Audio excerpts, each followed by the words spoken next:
Hello guys! For this episode, we will discuss why is freelancing so hard, how to avoid common freelancing mistakes, and be successful.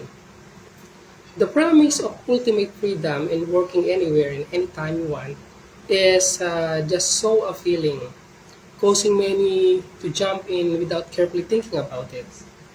The truth is, freelancing is far from easy. Contrary to what most people think, signing up on Upwork and sending tons of applications a day will not do the trick. I think what makes freelancing harder for some people is two-pronged issue. Okay, so some people aren't built to freelance. And then the second one is some people are not fully equipped to freelance. Now, let's talk about this in more detail. So the question is freelancing right for you? Freelancing is not a ticket to an easy life. It comes with perks, but it also has pitfalls. Some people can handle this well, while some cannot. How hard freelancing is for you may depend on your personality, working style, and how well you tolerate uncertainty. There are some of the most difficult parts of being a freelance developer. So number one is too much work or no work at all. Freelancing is often a life of extremes. There's rarely in between. Either you'll be buried in so much work, you have no time for anything else, or you're totally out of projects so you can afford a nice meal in a restaurant. Number two, there is no sense of security. Several factors contribute to this. Finding clients is hard, the competition is fierce, and it's hard to stand out sometimes. The uncertainty puts freelancers into survival mode. You're afraid to turn down projects even though you have too many already because you're afraid of letting opportunities go. Other times, you'll worry about rent because you have literally nothing going on. It's almost like a never-ending worry about whether you will get a project again or if you'll have to go back to your 9 to 5 job. Okay, so number three is achieving a work balance is hard. Achieving a work balance is hard. It's the ultimate irony of freelancing. You jump into it thinking that you'll finally have more free time, but in reality, it gets harder to switch off and take a break.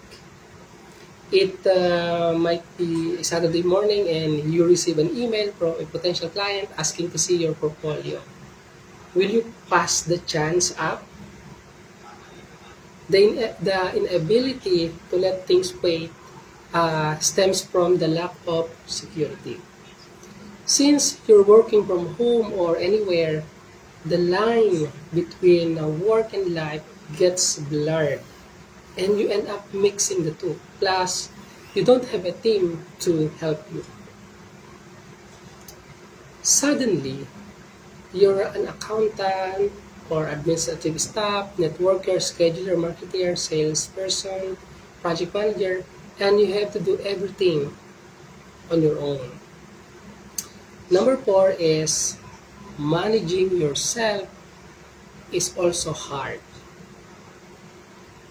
Number four is managing yourself is also hard. Freelancers don't have a boss to keep tabs on them.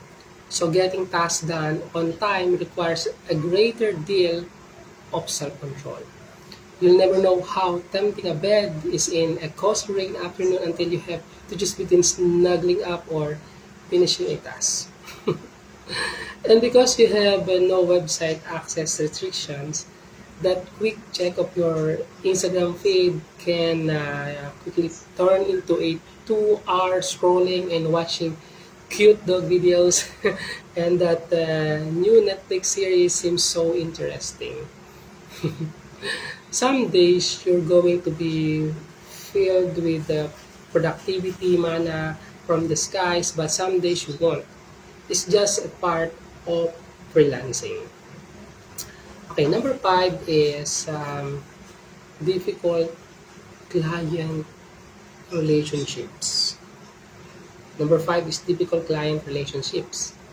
Although there are clients who are a dream to work with, some are just a nightmare. Freelancers often have to deal with objections and clients who never know what they want, demand for unpaid revisions, and always seem to find an excuse to delay your payments, or worse, some don't pay at all. Okay, number six is it gets lonely. It gets lonely. Never having to deal with office drama ever again is one of the perks of freelancing. But when your tasks are filling up and your stress level are through the roof, sometimes you can't help but miss the quick chats with your office mates while you're making a coffee in a pantry. Extrovert people often find isolation more challenging than introverts. Okay, so the question is how to succeed as a freelancer. How to succeed as a freelancer. As I said before, another reason why freelancing is so hard for most people is that they are not fully equipped. Although there isn't a life hack that can guarantee your success, there are things you can do to start off on the right foot and increase your chances of succeeding. So the first one is you need to set a realistic goal. Okay. Number one is set a realistic goal. You have to know what you're aiming for. These goals, if they're compelling and important enough for you, will help you overcome obstacles, even the ones we've talked about before. Write down on paper the things that you want to achieve as a freelancer. How much do you want to make? What kind of career do you want to build? What kind of projects do you want to work on? Okay, so number two is plan a good strategy. Plan a good strategy. If you fail to plan, you're planning to fail. That is the simple equation. It's the same with freelancing. If you don't plan effectively, you're going in blind and you'll bump into obstacles that could easily have been avoided had you seen them ahead. Your strategy should answer the following questions. Okay? So, here's the first question. What services will you offer? What is your niche? How much will you charge? How do you plan on marketing and or advertising your services? How can you build your credibility? To come up with a good strategy, you have to research. This is where the equipping part comes in. Read books, listen to podcasts, read blogs, watch YouTube videos, and maybe even buy a course if you think you need it. The key is to find out how successful freelancers did it. What was their strategy? What worked and didn't work for them? Then incorporate those into your strategy. Okay, number three, stay focused and have grit. Number three, stay focused and have grit. As you start freelancing, it's easy to get sidetracked with minor details or lose heart when you get rejected over and over again. But there's no other way to succeed in freelancing than to keep going. You have to have grit and self-discipline to achieve your goals. When times get low, go back to your goals and remind yourself why you even started in the first place. Number four is learn and learn some more. Learn and learn some more. I can't emphasize the importance of learning enough. Not only will it help you to create good strategy, but it will also help you shift your gears if something is not working. If you notice that your marketing strategy isn't working, learn more tips and techniques from successful freelancers. Learning new skills can also supplement your income and maybe even present new, more profitable opportunities. Staying on top of your needs and industry will also give you an edge over your competitors. Constant learning will also give you an attitude of humility because you know that you don't know everything yet. Okay, so number five is build your business skills. Build your business skills. Freelancing is a business. The earlier you embrace that, the better. Running a business may seem overwhelming, but it can be learned. The good news is business skills are not learned by getting a diploma or enrolling in a business course. They're best learned by experience. As you build your freelancing business, you will hone your business skills, which will make it easier for you to accelerate your growth.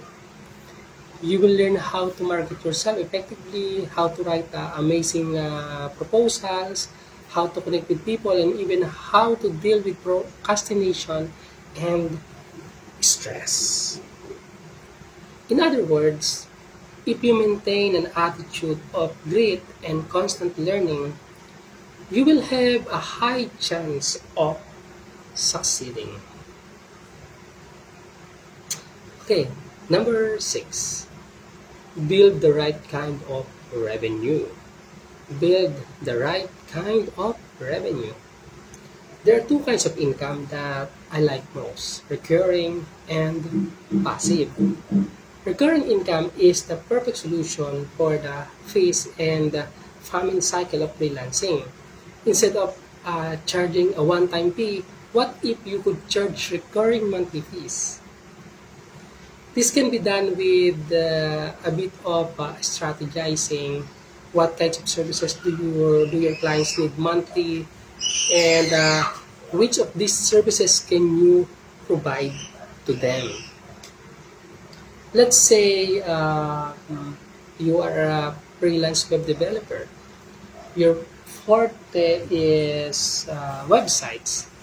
There are all sorts of website services that people always need, such as maintenance, security, um, SEO, advertising, and content production. Once you come up with a list of monthly service that you can offer, create at least three monthly packages. Okay. This way, instead of charging a client a one-time $1,000 fee for a quick WordPress project, you can turn it into a one-time $1,000 fee plus a 300 or whatever monthly recurring fee. Okay, so how about the passive income? Passive income is another kind of income that you need to focus on. It's any income that you earn without directly trading your time for it. For web developers, maybe you can sell plugins or creative elements in a marketplace like Code Canyon. If you love writing, you can start your own blog and eventually earn from affiliate marketing and advertising. If you're good at what you do, why not create a course and sell it on Gumroad or Udemy? Having a small sources of passive income goes a long way in supplementing your freelancing income. Okay, so freelancing may be hard, but if you equip yourself with the right knowledge and attitude, success won't be impossible.